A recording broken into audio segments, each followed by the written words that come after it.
Friends, young लोगों में andrology care की एक बहुत बड़ी गैप है। जो गैप मिसिंग है, जो गैप ऐसी है जहां पे शायद जागरूकता या अवेयरनेस नहीं है, और उस अवेयरनेस का न होना बहुत से यंग लोगों के लिए मुश्किल में है। मिसाल के तौर पे, बहुत यंग लोग जो अपनी दिनचर्या में बिजी रहते हैं, जो भी काम कर रहे हैं, वो कॉलेज में हैं, वो शादीशुदा हैं, वो ड्राइविंग कर रहे हैं, वो डॉक्टर हैं, वो इंजीनियर हैं, जो भी कोई हैं, वो अपनी दिनचर्या में इतना बिजी रहता है, अपने काम में और अपनी स्पेशलाइज काम में इतना बिजी रहता है, बहुत बार अपने बारे में भूल जाता है। और पुरुष अपने हॉर्मोन्स को ग्रेजुअली धीरे धीरे खोते जाते हैं। जो 15 20 25 30 साल की उम्र में जो हॉर्मोन्स थे, वो शायद 35 40 50 55 साल में नहीं होते। हॉर्मोन्स का चेंज होना, पुरुषों में कोई मेंस्ट्रुअल पीरियड का लॉस नहीं होता है, कोई ऐसी मेनोपॉज नहीं होती। पुरुषों में हॉर्मोन्स धीरे धीरे घटता जाता है। वो किसी और के लिए काम करते रहते हैं, वो शायद अपने एम्प्लॉयर के लिए, अपनी फैमिली के लिए, अपने बिजनेस के लिए काम करते हैं, और सुबह से शाम तक इसमें लगे रहते हैं।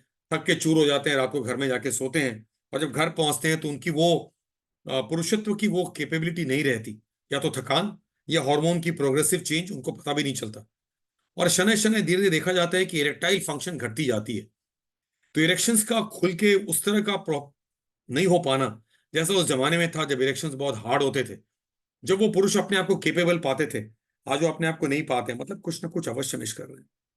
बहुत बार देखने को मिलता है कि अर्ली मॉर्निंग इरेक्शन धीरे धीरे खत्म हो रही है। बहुत बार देखने को मिलता है ये जो स्ट्रेस है ट्रैवल का, काम का, लंबे अरसों तक काम करना, ये ड्राइविंग करना इस मैक्सिम सिटी मुंबई में, जहां सुबह से लेकर ड्राइवर शाम रात तक काम करा जा रहा है, और उसकी इरेक्टाइल फंक्शन घटती जा रही है।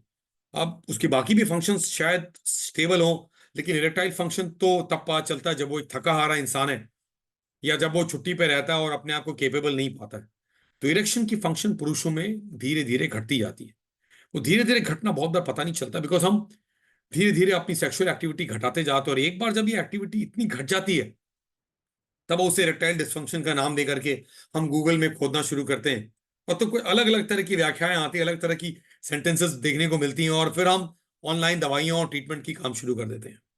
बहुत जरूरी है जागरूकता कि एंड्रोलॉजी में एंड्रोलॉजिस्ट, हमारे ऐसे एंड्रोलॉजिस्ट जो कोकिलाबेन धीरूभाई अंबानी अस्पताल के डिपार्टमेंट ऑफ यूरोलॉजी में पुरुषों के अंग, पुरुषों की यूरिनरी इश्यू, औरतों की यूरिनरी इश्यू, कपल का फिनोमेना, फर्टिलिटी, सेक्सुअल फंक्शन और डिसफंक्शन की देखरेख करते हैं और जांच करते हैं। जरूरी है कि आपकी बातचीत और आपकी वार्तालाप से आइडेंटिफाई करें कि आप कितने लायक हैं। आपकी मॉर्निंग इरेक्शन अच्छी हो रही है कि नहीं, आपको डायबिटीज है क्या जो अनकंट्रोल्ड है, आप सिगरेट बहुत ज्यादा पीते हैं क्या, आपको कोई इंजरी या स्ट्रेस हुआ था, कोई स्पाइन की एक्सीडेंट, कोई स्पाइन की ऑपरेशन हुई थी, कोई पेल्विक फ्लोर इंजरी हुई थी, कोई यूरोथ्रोप्लास्टी की सर्जरी पहले की गई थी, या प्रोस्टेट की सर्जरी हुई है यंग एज में, हर्निया की सर्जरी हुई थी, वगैरह वगैरह। जानने की जरूरत होती है ये सब चीजों से, आपकी बैकग्राउंड के साथ अभी क्या हो रहा है, अभी आप कितने लायक हैं।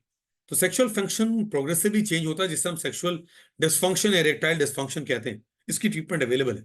इसके वो पहलुओं में जानने की जरूरत होती है जिसमें कैपेबिलिटी, इच्छा होना, केपेबल होना, परफॉर्म कर पाना, इरेक्शंस को होल्ड कर पाना, इजैकुलेशन जल्दी ना निकल जाना, और सबसे ज्यादा इच्छा बढ़ना और अर्ली मॉर्निंग इरेक्शंस होना।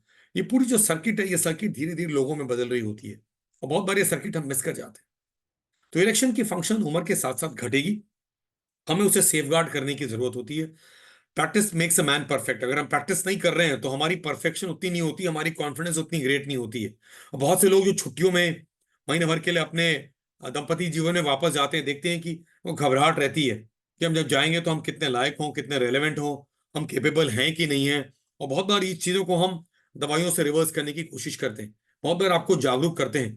लेकिन बहुत बार ऐसा होता है कि आप बहुत लॉन्ग स्टैंडिंग डायबिटिक हैं, आपको स्पाइन की इंजरी, रोड ट्रैफिक एक्सीडेंट वगैरह हुई थी, आप बहुत स्मोकर रह चुके हैं, और इन सब का जो मिश्रण है, ये सब आपके एक्चुअली फैक्टर्स आपके हेल्थ नहीं करते। ऐसे पुरुष जो दवाइयों को खाते हुए में इंप्रूव नहीं कर रहे हैं, इनकी भी संख्या कम नहीं है। इनको सही दवाई, सही अप्रोच, सही मेडिकेशन, और उतने समय तक लेना और लेकर के दुरुस्त होते जाने की जो कोशिश है, उसमें अगर फेल कर रहे हैं, तो उनको ठीक करने के लिए आज रिफ्रैक्टरी इरेक्टाइल डिस्फंक्शन की ट्रीटमेंट हमारे पास है। रिफ्रैक्टरी इरेक्टाइल डिस्फंक्शन, या जहां इरेक्शन हो ही नहीं पा रही है, जहां हम इरेक्शन केपेबल नहीं पा रहे हैं, जहां में माइक्रो पेनिस था और फिर पेनिस छोटा सा ही है, वो इरेक्शन छोटा है, वो बेंड है, वो पेरोनियल डिजीज के साथ अब बिल्कुल धीरे धीरे घटता जा रहा है। उन सब के लिए हमारे पास आज के जमाने में मैलिएबल पेनाइल प्रोस्थेसिस है। मैलेबल प्रोसेसेस वो है जहां हम इसे बेंड कर सकते हैं, जैसे आप पेनिस को बेंड करके छुपा सकते हैं, ये प्रोसेसेस पेनिस के अंदर जाती है। ये उस सर्जरी के द्वारा जहां एक छोटे से इंसिजन के साथ हम इन दो रॉड्स को आपके पेनाइल कॉर्पोरल बॉडीज में डालते हैं, और इसके साथ आपकी इरेक्शन वापस लौटती है। आपकी इरेक्शन केपेबल रहती है। कोई और बुजुर्ग हो जाए, बूढ़ा हो जाए, लेकिन आप केपेबल रहेंगे, बिकॉज ये पेनाइल प्रोसेसेस, ये ट्यूब प्रोसेसेस की इरेक्शन की कैपेबिलिटी बहुत ही स्ट्रांग है। ये वो प्रोसेसेस है जो एक्चुअली मैलिएबल है, जो छुपा हुआ है, जिसको आप और भी छुपा सकते हैं और जिसको दुरुस्त पाते हैं, जिसका टिप बिल्कुल फर्म होता है और बिल्कुल नॉन हर्टिंग होता है, जिसकी बेंडिंग कैपेसिटी, रिजिडिटी और ड्यूरेबिलिटी बहुत ऊंचे लेवल तक होती है। इससे बहुत से लोगों को संवारा है, बहुत से लोगों की बिखरती हुई कैपेबिलिटी और मोरल को बिल्कुल संभाल के रखा हुआ है। तो इरेक्टाइल डिसफंक्शन वो फिनोमेना है जो पुरुष सफर करते हैं, उसकी क्योर की जरूरत है। उसकी दवाई जिंदगी भर खाते रहे और इंप्रूव ना करे, ऐसा ना होने दे। एक छोटी सी सर्जरी जिसमें एक छोटा सा इंसिजन, 2-3 दिनों की हॉस्पिटलाइजेशन, और उसके बाद आपकी दुनिया बदल जाती है, जिसमें आप अपने आप को स्ट्रांग पाते हैं और केपेबल पाते हैं। वो रिफ्रैक्टरी इरेक्टाइल डिसफंक्शन की ट्रीटमेंट आज क्योर के द्वारा जा चुकी है। तो हम इस ट्रीटमेंट को आगे ले जाने की कोशिश करते हैं इस अवेयरनेस ड्राइव के द्वारा, जहां आप जाने की आपकी इरेक्टाइल डिसफंक्शन अगर दवाइयों से स्टेबल नहीं हो रही है, इंप्रूव नहीं हो रही है, केपेबल नहीं हो रही है, और दवाइयों को बंद करने के बाद सही नहीं हो पा रहे, तो क्योर के लिए आज हम मैलिबल पेनाइल प्रोसेसेस यूज करते हैं, जो ऑब्वियसली आपके रीच में है, जिसकी खर्च, जिसकी कैपेबिलिटी, और जिससे आपका वो लेवल का आ, उत्थान होना, जिससे आप आगे बढ़ सकें, इससे अच्छा कुछ नहीं हो सकता। तो इस अपॉर्चुनिटी को मिस ना करें और अपने बारे में जानें, अपनी ट्रीटमेंट के बारे में जानें, अपने ट्रीटमेंट को आगे बढ़ाएं। कोकिलाबेन धीरूभाई अंबानी अस्पताल से, डिपार्टमेंट ऑफ यूरोलॉजी से, मैं डॉक्टर संजय पांडे आपसे फिर विदा लेता हूं, इस याददाश्त के साथ कि इरेक्टाइल डिसफंक्शन ट्रीटेबल है और क्योरेबल है। इसको यूं छोड़ न दें, इसको ऑनलाइन थेरापी, नीम हकीम की थेरापी, आयुर्वेद और होम्योपैथी तक छोड़ न दें। उसमें ट्रीटमेंट नहीं है, उसमें कुछ कुछ ऐसी मुश्किलें आ सकती हैं जो बहुत बार इरिवर्सिबल हो सकती हैं। तो अवश्य बहुत ही साइंटिफिक फोरम के द्वारा इस ट्रीटमेंट को आगे बढ़ाने की कोशिश आपकी रिस्पॉन्सिबिलिटी होती है। धन्यवाद।